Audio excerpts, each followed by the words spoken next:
culture then. That's what a disciple did, is would sit at the feet of their teacher. Matter of fact, you can read in Acts 22, Paul talks about his training growing up, and he said, I sat at the feet of Gamaliel. That's saying I was a disciple. That literally is the position of a disciple. And so that's another bold step. A woman wouldn't normally be able to do that, but she sits in that position close to Jesus, in proximity to Jesus, and it never would have done an invitation. Awesome. Invitation can lead to intimacy. That's why we talk about inviting someone to church. Matter of fact, that's why we fast forward to February 12th. When you invite, the power of that invitation, somebody you invite is going to have an intimate encounter with Jesus Christ. It's going to change everything. It impacts somebody. That is the power of an invitation. An invitation can lead to intimacy, but not every invitation leads to everyone's intimacy. You know why? I mean, look at Martha. It's a real shame that Martha is the one that gives the invitation to Jesus, and yet she misses the intimate moment to be with him. Martha's doing a lot of other things, and though she made a great invitation, she lost the reason why she made the great invitation. I guess I would say it like this: for couples, sometimes we can do the same thing. We can have great invitations at the beginning of our relationships.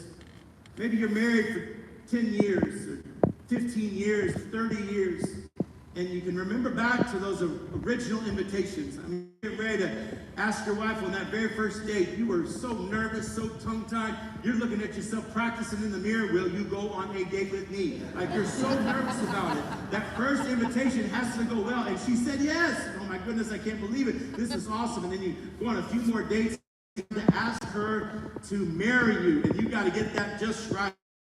Nowadays, I feel sorry for the people trying to get engaged now, because social media has been very difficult.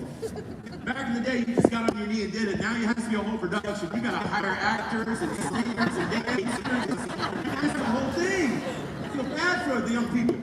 But it has to be such a big deal. And then the wedding comes, and that has to be such a big deal. And we spend so much money on the event, so much money on that moment when that invitation to be my wife is being accepted. And oh my goodness, it's such a big deal. And then fast forward a few years.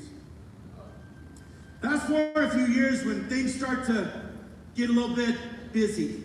Fast forward when problems start to arise. And now the kids have something going on, and it's causing us to fight sometimes. We find ourselves fighting about money because we don't have enough money to get by, and something broke at the house. We don't even have enough money to fix it. Then somebody got sick, and then there's drama in our family, and then pretty soon we've lost the reason why. I said a lot, right? Have you invited Christ? Maybe a better question is this. Wait, Martha was distracted by all the preparations that had to be made. Distractions can be detrimental. Is how the next verse, he goes on to say this. The Lord, he's talking to Martha. He says, Martha, Martha, you're worried and you're upset about so many things. Now, I want you to understand, the meaning of this passage is not that chores are bad. It's not that housework is bad. So I hope none of you husbands during the fast, when your wife said, hey, can you take the trash out? You're like, take the trash out? I'm on a fast. I don't know what you're talking about. Worried about all the housework. I'm trying to meet with Jesus. So no, I will not be taking out the trash. I don't know if any teenagers tried it when your parents said, clean your room. And said, I would clean my room, but I got time with Jesus. That's not the point. This story, this narrative is not here as an abolition against housework. Teenagers tried. If it works, go for it. But I think what Jesus is saying, yeah, clean your room and then spend some time with me. That's not the point of this narrative, is to come against chores. The point of this narrative is that Martha was distracted by many things.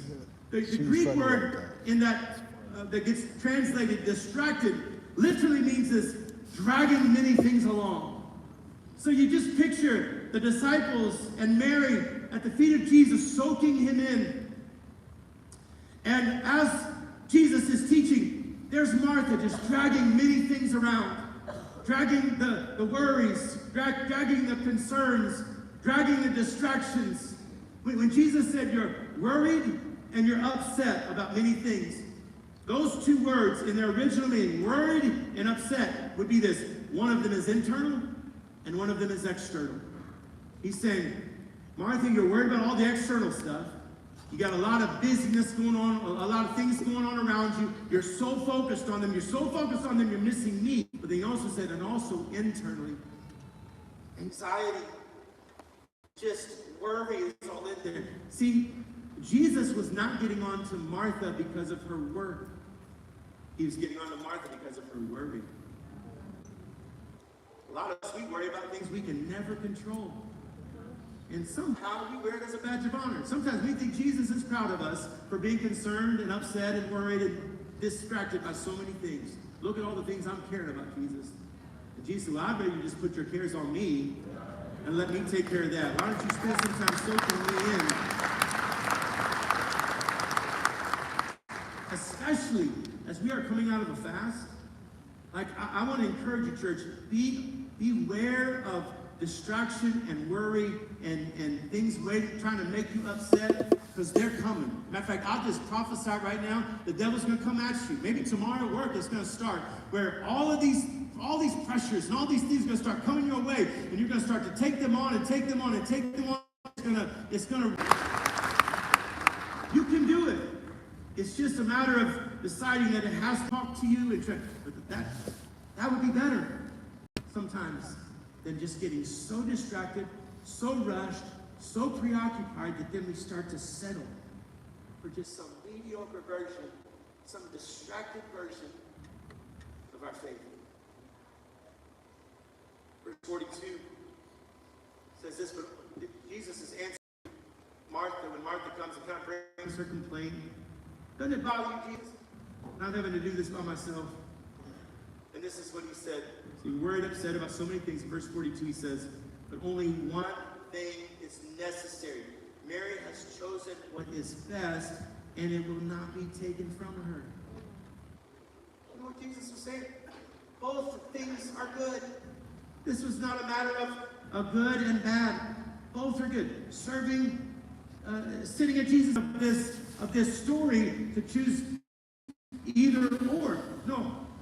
This is why I think Jesus says it. It was a matter of position. It was a lesson on priority. Priority will lead to purpose. Every time when you get your priorities lined up right, it will lead to your purpose. And that's what this was about. Priority leading to purpose. Is serving others great? Yes, but first, soak in Jesus is free. Because here's what happens. We know that bad things can distract us from Jesus. We know that. We know what sin does. That sin takes our eyes off of Jesus. Sin will eliminate our relationship with Jesus. We know the power of sin. We know the power of even neutral things sometimes can distract us from Jesus. Pastor Matt talked about some of those last week. I'm here to tell you this. You know what else can distract us from Jesus? Good things. Good things can. We're talking about like family. Talking about work. I'm thankful that you have a job. You should be thankful for your job. But even a good thing can distract you from Jesus. Ministry can distract you from Jesus. You guys realize there are pastors out there. Pastors need to be prayed for, but there are pastors out there who have it's just the pressures of life has just gotten to them. And it's been a while since they've soaked in Jesus. And they're doing good things. Good things can distract you from Jesus, which is why it's so important to get the priority in place. That's what Jesus was saying in this appeal to Martha. Get the distractions away. Just so can I just show you what it looks like for us a lot of times? So this reservoir here would represent Jesus. And if I were to pull water out, it would just keep on coming back in. That's the reservoir that is Jesus. And this will represent us in this. And so when we see interactions with our spouse and it's going so well, and we can kind of do stuff maybe for them when they need something, and the kids come through and we're able to kind of do some stuff for them, and I got to go to work on Monday. Before I go to work, people just, what happened to you? Oh, why do you say that? You just seem, there's something different about you. Oh, I think I know what it is, yeah. And so then you come to church on Wednesday night and you're serving, you're like, oh, I got plenty to give, and it's awesome, and people are impacted by your service, and then you got to go back, but wait a second, before that, work called, you got to work overtime tomorrow. Okay, that's fine, we can do that, and then the kids got home from school and said, oh, by the way, Mom, tomorrow is science fair project. And then I got to get to Jesus. But then, oh, wait, I got to influence there's my friend that asked me the other day about Jesus. And so I started to tell him about Jesus. And then I went and I had to play tennis with my friends. And so when I got there, it was so awesome. He noticed that he asked me if I was a Christian, just because of the way I was acting. And so I started that. Oh, but then my husband called and he said, something happened at work and I need your help. And so we do this. And then work called and said, hey, that project. So, okay, I can make it happen. And then you start over here. And then your son calls you and goes, bad news, Mom, I got an F on that science project. I have to do it over again.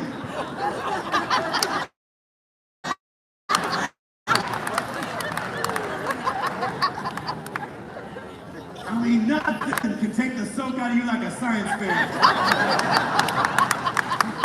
You got done with that, and you're like, man, I need Jesus. And then your friend called and said, hey, you still gonna help me move tomorrow? Oh my gosh, I forgot about that. Yeah, I guess so. And so you go and you help your friend and do everything you can. And then I got to go. And then the ministry leader calls and say, hey, I need you to come in and serve on Sunday because the other person canceled. And you come in and you start serving on Sunday. You say, I wish somebody else could serve. There's thousands of people in this church, and they always got to call me. Why am I the only one who knows how to? You start complaining to Jesus. You start complaining to Jesus.